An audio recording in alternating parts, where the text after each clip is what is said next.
bonjour à tous, de partout où vous nous suivez. Je ne sais ni l'heure, ni le temps. Ça peut être après une semaine après la production de ce podcast. Mais je suis venu vous annoncer une très bonne nouvelle. Après des longs moments de partage, d'affiches et autre chose, voici la fin de toutes vos attentes. Me voici pour le tout premier podcast officiel de la chaîne Tangofa TV. Je suis le frère Fiskey Gambea. Je suis le présentateur de ce podcast. Et j'ai à mes côtés quelqu'un de très bien, un très grand homme de Dieu. Et vous allez le découvrir après moi.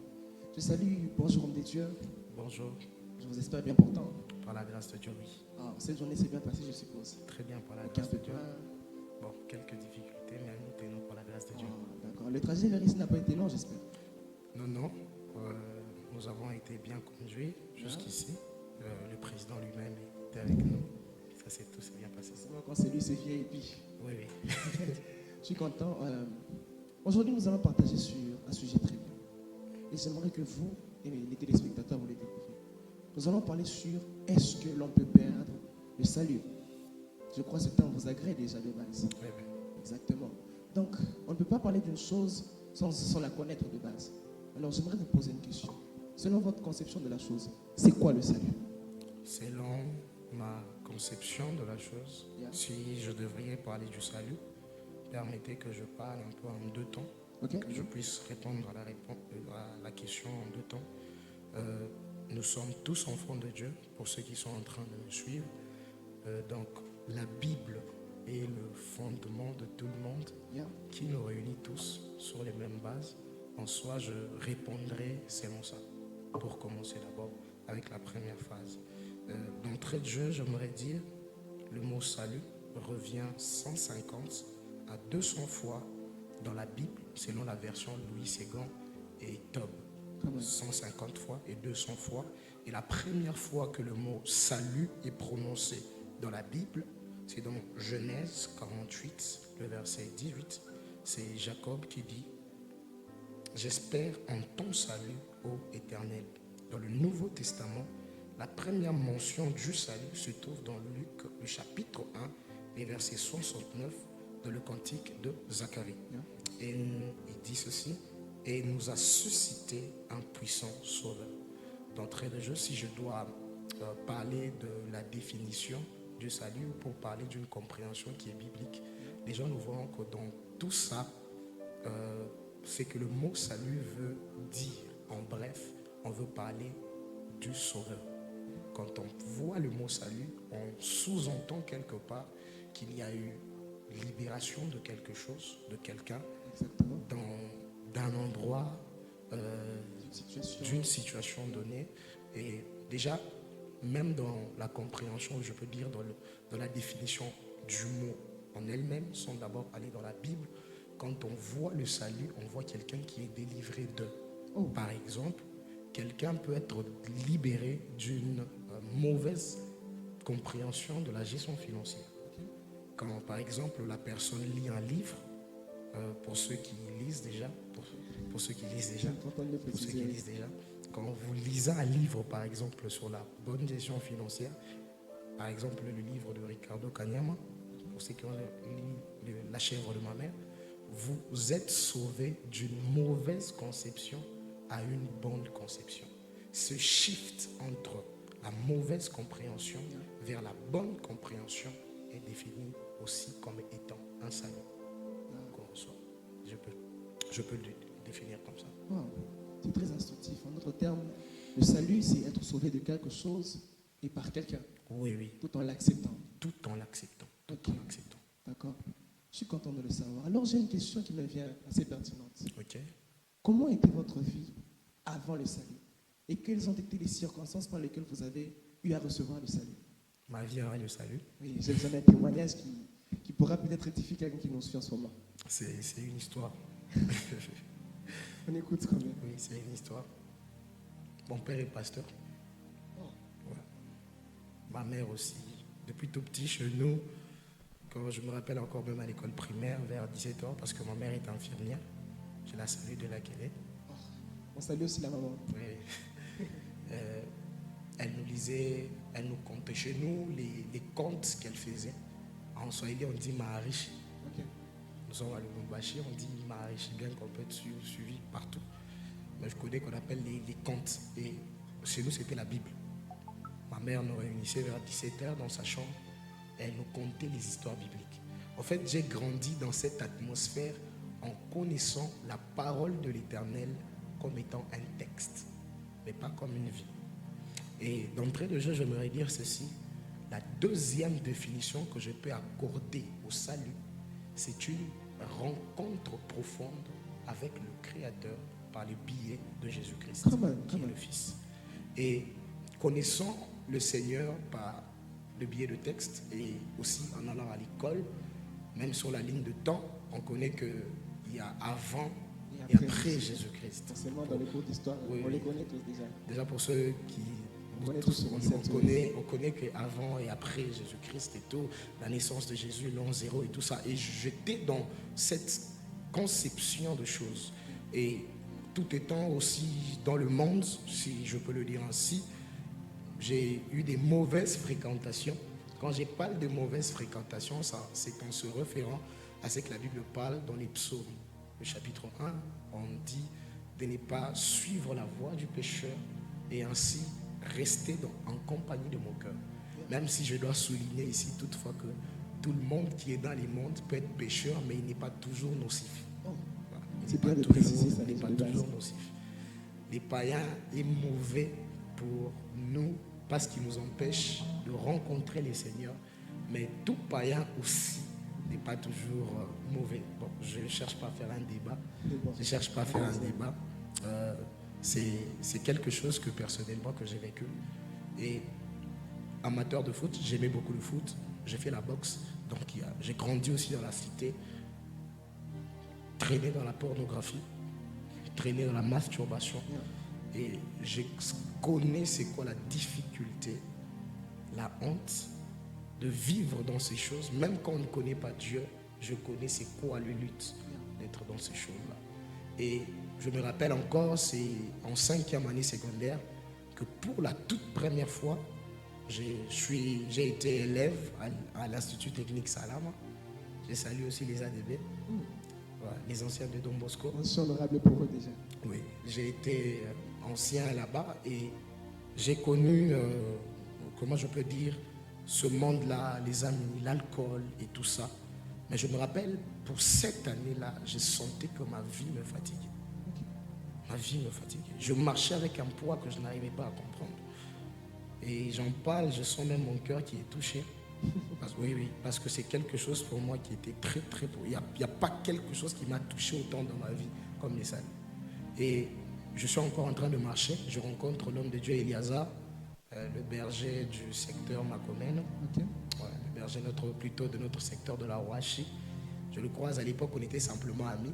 Il me demande, Dinex, tu vas bien? Je lui dis, ma vie me fatigue. Ça a été une réponse surprenante, même pour moi-même, quand je lui dis, ma vie, moi-même, me fatigue.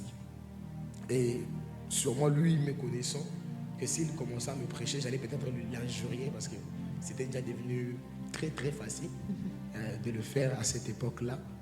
Il me dit simplement de prendre courage. Quand je rentre à la maison, quelque chose de surnaturel se passe dans ma vie. Et pour ceux qui nous suivent et qui notent, les saluts est une expérience surnaturelle. Okay. Pourquoi? Cela implique la rencontre d'un homme avec un être spirituel qui est Dieu. Déjà c'est un fait spirituel. Et pour moi, ça a été tellement bizarre que je n'ai pas été évangélisé. Mais j'étais dans ma chambre et le Seigneur a commencé à me parler. Yeah. J'ai senti que c'était lui. Je ne savais pas, je ne sais pas comment dire, mais mon cœur me disait que c'était lui. Et directement, vous imaginez, frère Christ, j'ai senti que la masturbation, j'ai senti que tout ça, je devais arrêter de faire ça. Tout d'un coup. J'ai traversé des périodes tellement difficiles, étant dans une bonne famille, mais il m'est arrivé de voler de l'argent chez moi à la maison. Voilà. Il m'est arrivé de voler de l'argent chez moi à la maison. Donc, tout ce qui était en train au fait de m'arriver là, les parents tristes, une mère qui se demande que sera l'avenir de son fils, les études compliquées. Yeah. C'est pendant ce temps-là, un temps de désespoir, que je vois la mère de Dieu. Et j'entends vraiment le Seigneur qui me convainc qu'il pouvait apporter une solution à ma vie. Et à ce moment-là, je ne crois pas au Seigneur parce qu'il donne de l'argent. J'avais envie de me débarrasser du péché. D'une vie pesante déjà de base. J'avais envie de me débarrasser du péché. Et ça a été un peu ça. J'ai donné ma vie au Seigneur sans avoir le pasteur, sans avoir qui que ce soit à mes côtés. Il me parlait. Le Saint-Esprit me parlait. J'ai commencé à prier. La première fois que je jeûnais, je n'ai pas lu quelque part qu'il fallait jeûner, j'ai jeûné seul. La première fois que j'ai pris le temps de faire des veillées de la parole, j'ai fait ça seul, sans avoir quelqu'un à mes côtés. Et c'est comme ça que ma foi a débuté dans le Seigneur. Et quelques temps après, il y a eu des apparitions. J'ai vu le Seigneur qui a commencé à me parler. Quand le Seigneur m'est apparu, il a commencé à me parler de l'œuvre et tout ce qui allait s'en suivre par après. Je suis dans une prière, je rentre d'une journée très compliquée, je reviens. Pour la toute première fois de ma vie, je jeûne. Sans personne à mes côtés, j'ai pris le temps de me priver la nourriture, chose que je ne pouvais pas faire. Je jeûne, j'entre dans ma chambre, je prie, je lui dis, j'aimerais te servir. Et j'aimerais te servir en faisant tout. En faisant tout. Si même tu veux que j'évangélise à l'extérieur, si tu veux que j'interprète, si tu veux que je chante, je suis prêt à le faire parce que tu m'as sauvé de quelque chose de grand. C'est un peu ça, si je peux parler de mon salut. Ce témoignage me touche particulièrement. Yes. Je suis sûr aussi que les gens qui sont en train de nous suivre sont déjà aussi passés par là. Et particulièrement, ça leur touche. Yes. Mais j'ai une question. Okay. Une question. Dites-moi, après avoir cru en Christ, après l'avoir accepté, après ces expériences spirituelles que vous avez vécues, vous allez dire que votre passation du salut vers un sauvé, de la réception du salut vers le sauvé, est-ce que cette passation était facile? Pas du tout. Et dans la conduite, ça aussi était facile? Pas du tout. Comme Paul déjà le dirait, je mets les fondements ici. Il dit, je ne me comporte pas comme quelqu'un qui a déjà atteint, mais comme une personne qui est aussi en train de courir. Et le salut est un package que nous recevons en étant parfaits. La Bible dit, tout don de Dieu que nous recevons est excellent potentiellement. Vous voyez? Tout ce que nous recevons de Dieu est bon. Même si quelquefois la matérialisation de ces choses spirituelles dans le domaine physique peut être accompagnée de choses négatives. Quand je parle d'être accompagné de choses négatives, par exemple, la personne peut recevoir cet appel de servir Dieu. L'appel peut entraîner des persécutions. En soi, l'appel, elle n'est pas mauvaise, mais elle s'accompagne des persécutions. Ce que j'essaie de dire, c'est qu'en soi, recevoir le salut pour moi a été la chose la plus extraordinaire que j'aimerais souhaiter vraiment à tout celui qui peut me suivre en Seigneur. C'est ça déjà le but. Oui, le jour où j'ai reçu le Seigneur, je pleurais. Je me sentais libéré. Je sentais au moins, j'avais un sauveur. Je n'étais pas seul dans ces mondes perdus, dans le péché et tout ça. Je ne pouvais pas parler de mes problèmes à ma mère. Je ne pouvais pas faire. Je ne pouvais pas aller voir ma mère, lui dire par exemple, voilà maman, tu vois, ton fils est jeune, mais il est dans la pornographie. Il est quelque chose qui est un peu bizarre, mais j'avais un confident qui était Jésus. Je pouvais tout lui expliquer. Et lui aussi, il me tenait la main et il a commencé à m'apprendre. Ça n'a pas été facile. Ça n'a pas été facile, mais c'est la plus bonne chose que j'ai reçue de ma vie. Et ça n'a pas été facile parce que quand vous vous convertissez, certaines personnes aussi pensent que vous cherchez à montrer que vous êtes plus saint qu'eux. Et certaines personnes, ça commence à te blesser. Tu sens que tu es sincère dans ta foi, mais il y a certaines personnes qui ne le conçoivent pas comme ça. Oui, il y a des personnes qui pensent que, surtout nous, à l'époque, entre 5e et 6e, beaucoup m'ont dit tu t'es converti parce que les examens d'État approchent. Mais ce qui s'est fait, c'est que j'ai échoué les examens d'État. Oui, j'ai échoué les examens d'État. Bon, aujourd'hui, j'en parle, c'est même pas quelque chose de grand parce que malgré que j'ai échoué les examens d'État, ça ne m'a jamais affecté. Vraiment, c'est quelque chose qui ne m'a pas affecté dans ma vie. Donc, je peux dire qu'il y a eu ce côté-là du doute. Pas simplement ce côté-là du doute. Il y a aussi ce côté-là d'accepter de perdre les amis. C'est un moment compliqué. Des personnes avec qui tu as vécu 3 ans, 4 ans, 5 ans. dans la nouvelle marche que tu essayes de suivre, il ne faut pas qu'il soit avec toi.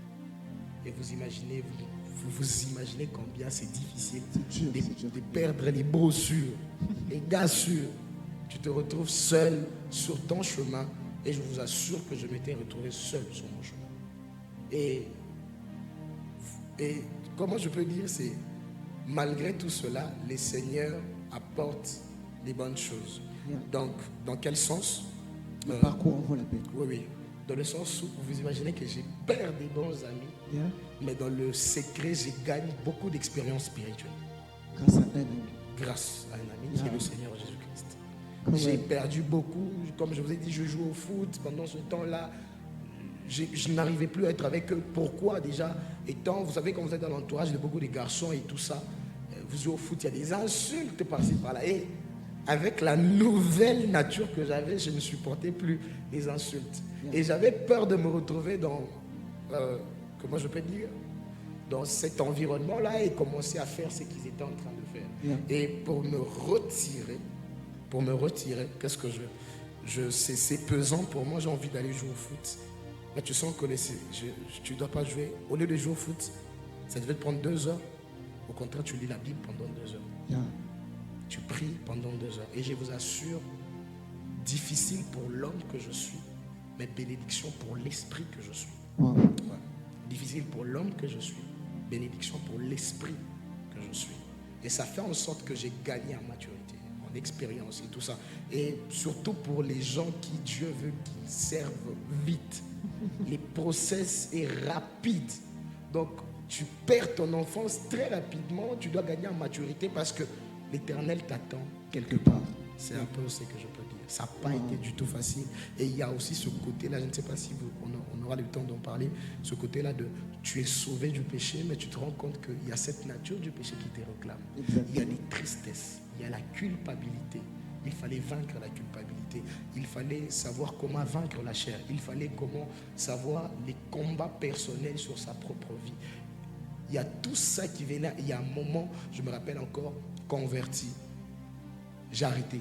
J'ai monté, frère. Je montais, mon gars. Je pouvais faire des trucs. Même il y a des choses que j'ai fait aujourd'hui que même ma mère ne connaît pas. Elle n'est pas censée le savoir. Elle n'est pas censée le savoir. Et vous vous imaginez, quand je me suis converti, il y a une parole que le Seigneur m'a dit. Il m'a dit, la personne qui parle en langue, sa bouche n'est plus censée mentir. Et ça a été quelque chose, un tournant dans ma vie. Ça fait en sorte que directement cet esprit de mensonge est parti loin de moi. Mais il y a quelque chose qui m'a résisté fortement, c'était la masturbation et la pornographie. Et vous vous imaginez, tu aimes le Seigneur d'un cœur sincère, mais tu te retrouves à chaque fois en train de tomber dans le même péché. Je me rappelle un jour, je tombe dans le péché, tellement énervé. J'ai failli casser mon téléphone d'ailleurs, parce que j'étais tellement en colère contre moi-même. Et je me dis, Seigneur, apparemment, je ne suis pas fait pour cette religion. Moi, la foi, j'abandonne. Mais ce que j'aime, c'est que quand je dis simplement, je ne suis pas fait pour ces trucs, la foi, j'abandonne. Les minutes qui suivent, je suis en larmes, en train de demander pardon à Dieu. En prière. Et ça s'est répété, jusqu'à ce que le Seigneur nous a donné, par sa grâce, la force de se tenir debout et de ne point tomber. Quel témoignage édifiant. Merci. Comme quoi le process of God n'est pas simplement un cadeau, c'est aussi des difficultés à dépasser. Oui, un salut. Le courage à avoir pour se relever. Un sacrifice à consentir. Exactement. Toujours se relever. Toujours. Et je tiens à dire ici, la parole est claire pour tout celui qui veut me suivre, qu'il puisse se charger de sa croix. Vous savez, le Seigneur dit, quand il vient, il dit, je viens leur donner la bonne nouvelle. Ils sont sauvés. Je te parle à toi qui es en train de me suivre. Exactement. Jésus t'aime. Et il s'est donné à la croix pour toi. C'est à toi que je parle. Il s'est donné à la croix pour toi. Et les difficultés que tu es en train de vivre, les chutes que tu es en train de connaître, tu n'es pas sale pour Dieu. Tu n'es pas sale pour Dieu. Et je peux le dire, c'est que ces difficultés que j'ai connues, au lieu de me repousser de Dieu, m'ont rapproché de Dieu. Et comme Romain le dit, je crois, tout concourt au bien de ceux qui aiment Dieu. Ce verset-là s'est réellement accompli dans ma vie. À chaque fois que je tombais dans la pornographie, si j'ai prié 2 heures, à l'époque, je doublais ma vie de prière. Je triplais ma vie de prière. J'avais cette conception de me dire peut-être qu'il fallait que je prie beaucoup. Même si ça a été un peu une conception erronée. Mais je vous assure que ça m'a rapproché tellement de Dieu. Donc même dans les faiblesses, l'amour de Dieu s'est vraiment manifesté dans ma vie. Exactement. Exactement. Je rends gloire à Dieu pour ça. Donc à toi, on vient de te parler. C'est le moment de croire. Que ce témoignage te pousse à croire en Dieu. Amen. Ainsi, on en a parlé. On a parlé des témoignages, on a parlé de comment la réception du salut a été.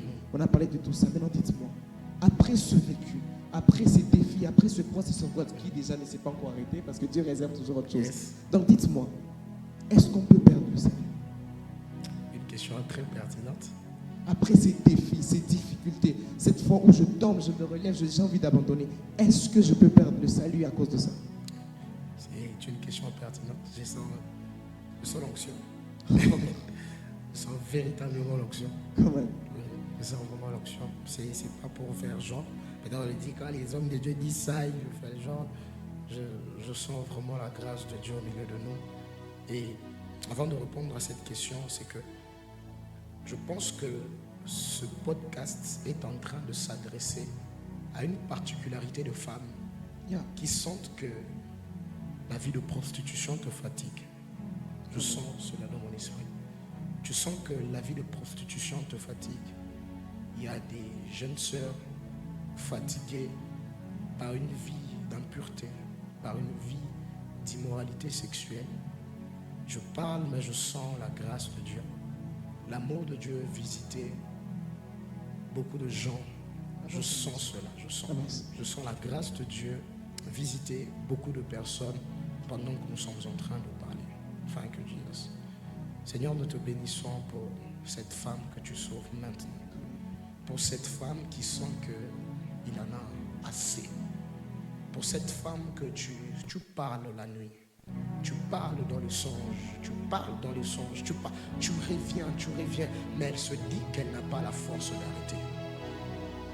Nous prions pour son cœur dans le nom de Jésus-Christ, Seigneur. Apporte la force qu'il faut, donne l'énergie qu'il faut. Parle à ces personnes. Je prie dans le nom de Jésus-Christ pour le jeune frère qui est tourmenté par la pornographie. Tourmenté par la masturbation. Il n'arrive pas à se contenir. Il n'arrive pas à se retenir. Je prie in the mighty name of Jesus. Il y a l'onction de Dieu. Il y a un feu de Dieu qui descend de là que tu es. Et l'Éternel est en train de te sortir de ce problème. Et tu es en train de vivre, maintenant que je parle, l'expérience du salut. L'expérience du salut. Un process, une transformation, une récréation qui s'est faite par la puissance du Saint-Esprit est en train de te visiter. Dans le nom de Jésus, j'ai ainsi prié en disant Amen. Amen. Amen. Vous comprenez, je sentais que je devais le faire. Et pour revenir à notre question, si on peut perdre les saluts, vous me voyez, je suis en train de sourire parce que c'est une question à débat. Oui, il y a trop de débats théologiques dessus. Il y a trop de débats théologiques dessus. Nous pouvons dire que nous allons réfuter les propos des autres pour encourager nos propos. Je ne serai pas assez prétentieux pour dire cela. Moi non plus, de toute façon. Oui, je serai pas on assez... va parler poussé de l'esprit. Oui, je ne serai pas assez prétentieux pour dire cela. Bientôt 8 ans dans la foi. Oui, 8 ans de la foi.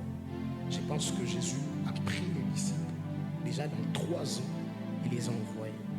Pour simplement dire comme Paul, je crois que je suis un peu aussi, comment je peux dire, je peux aussi parler sur le sujet. Exactement. Parce que mes 8 ans de foi sont peut-être un socle nécessaire pour ça. Oui, sont peut-être un socle nécessaire pour cela.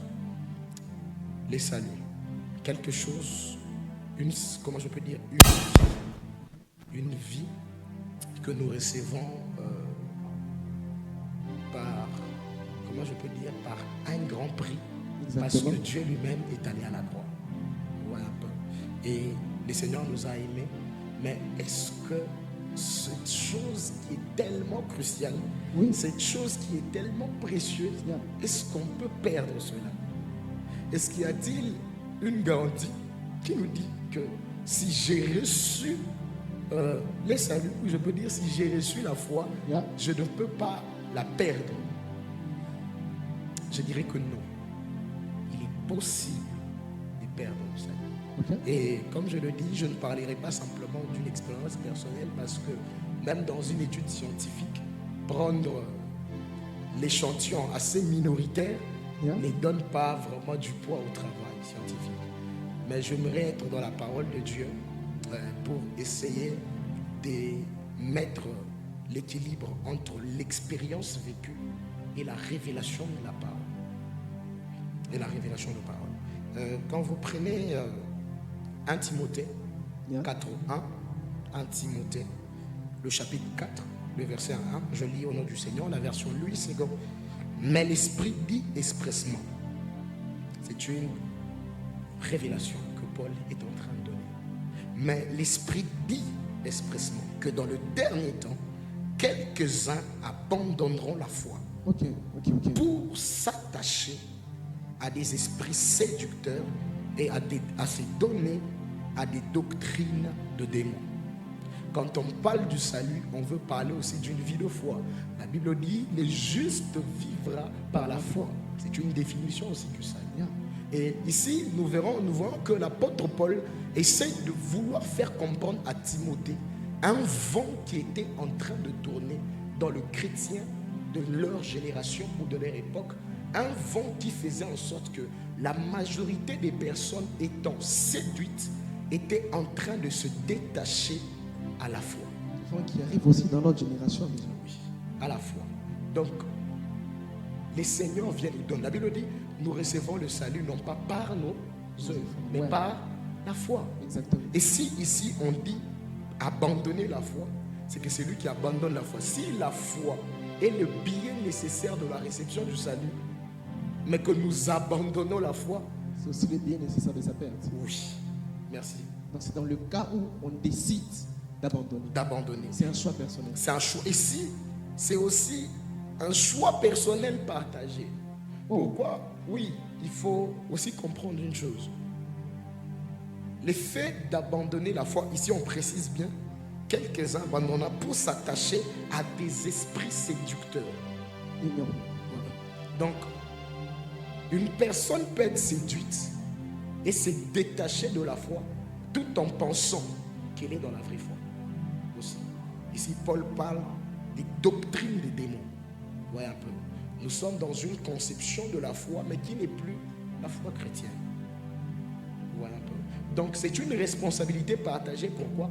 Parce que la Bible dit de veiller. On dit, voilà, ceux du peuple qui connaîtront leur Dieu agiront avec fermeté. Parce que pourquoi?